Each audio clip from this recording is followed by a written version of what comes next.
Покажи мне свой боль, покажи мне сваю рану.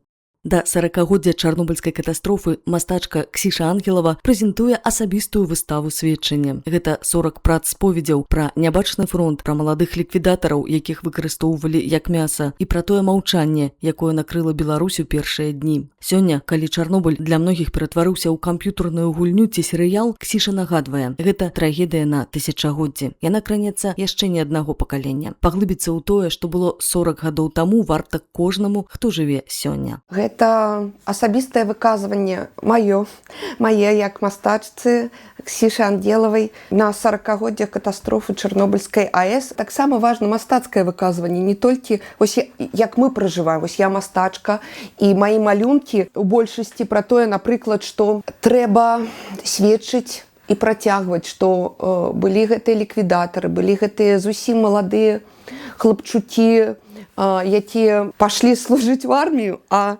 атрымалася, што апынуліся як на фронте вось гэтай небачнай радыяцыі, дзе іх выкарыстоўвалі проста як мяса. Мы гэта чытаем у Святланы Алексіевіч малітве чарнобыльскай. Гэта пра тое, што каб яны не былі забыты, гэта імёны. Асабліва таму, што людзі палажылі сваё жыццё, у іх былі сем'і. Гэта ўсё кранулася амаль большасці беларускага насельніцтва, не толькі раён Гомельскі, не толькі паўднёвыя раёны. Мы ўсе апынуліся закранутыя ў гэтую падзею і мусілі нешта адказваць сусвету, а не было чаго.